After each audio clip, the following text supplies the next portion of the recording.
Chat GPT से homework करवाया होगा या शायद गूगल जेमिनाई से कोडिंग। जब ये टूल्स बिल्कुल इंसानों की तरह हमसे बात करते ना, तो एकदम जादू जैसा लगता है ना कि इनके अंदर आखिर है क्या।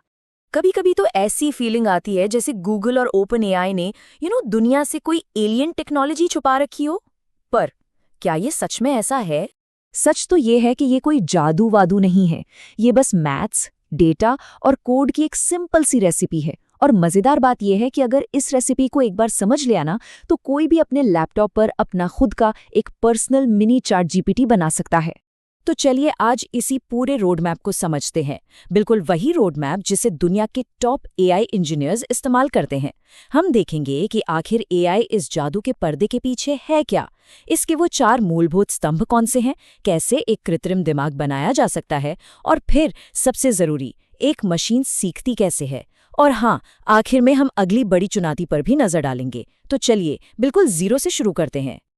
ओके, तो शुरू करते हैं अपने पहले सेक्शन से, 4 मूलभूत स्तंभ।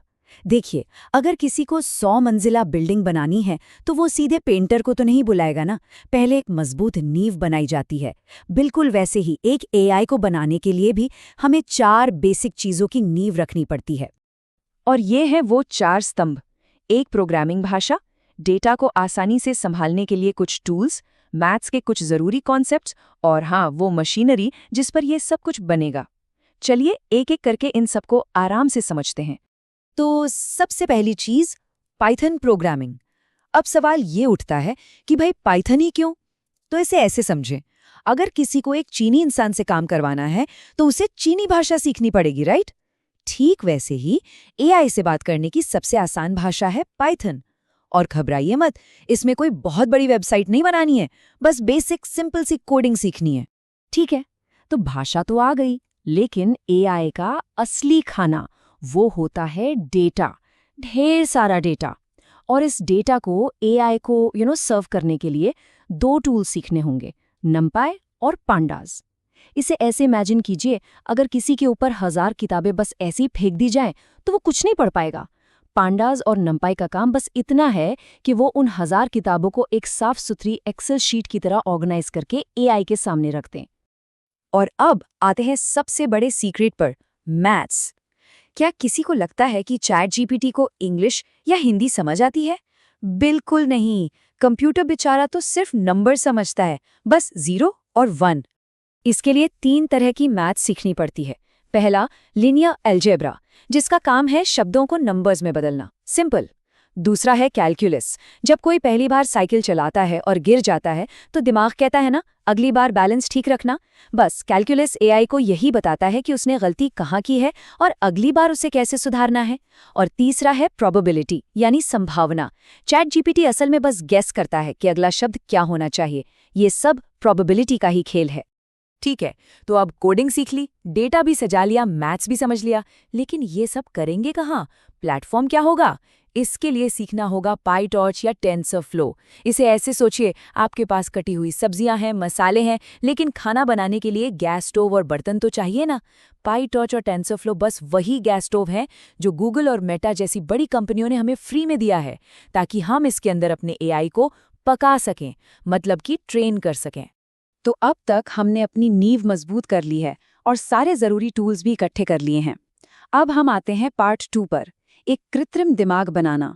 मतलब अब हम कंप्यूटर के अंदर एक इंसानी दिमाग की नकल करेंगे और ये दिमाग कहलाता है न्यूरल नेटवर्क।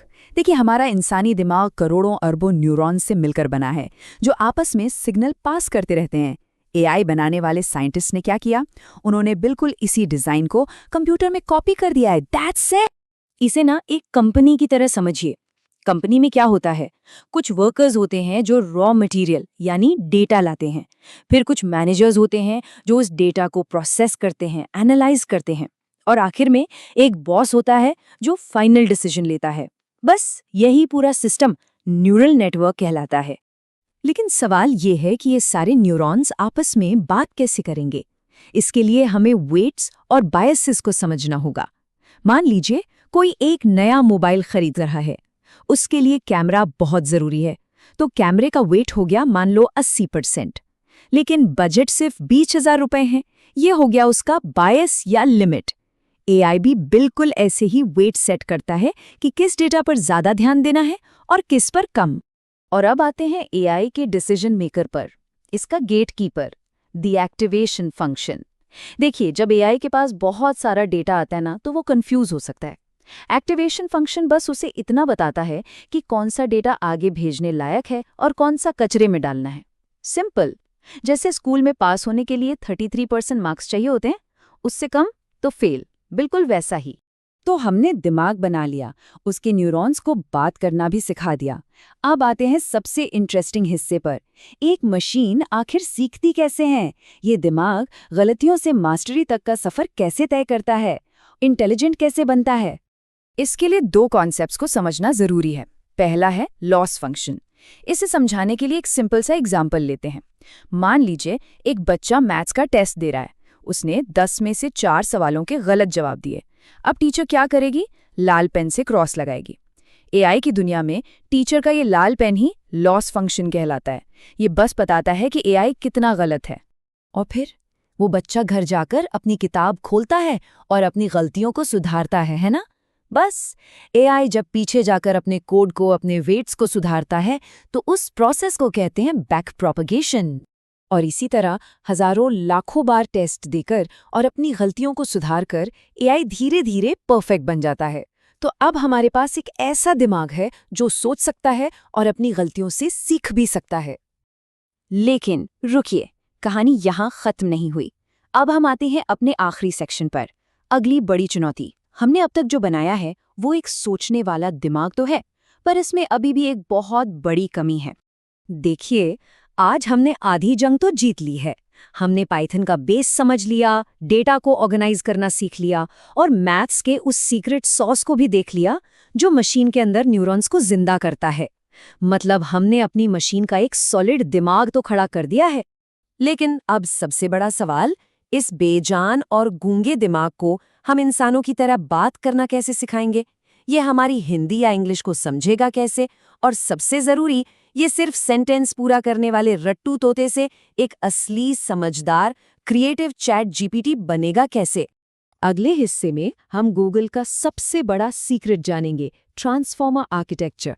हम ये भी देखेंगे कि कैसे 100 जीबी के एक भारी भरकम एआई को अपने पुराने 4 जीबी रैम वाले लैपटॉप पर चलाया जा सकता है। और हाँ, हम उसे तमीज़ भी सिखाएंगे और झूठ बोलने से भी रोकेंगे। तो जरूर जुड़िएगा इस सफर के अगले और शायद सबसे रोमांचक पार्ट में, क्योंकि असली खेल तो अब शुरू होने वाला है। तब तक के लिए सीखते रहिए और आगे बढ़ते रहिए।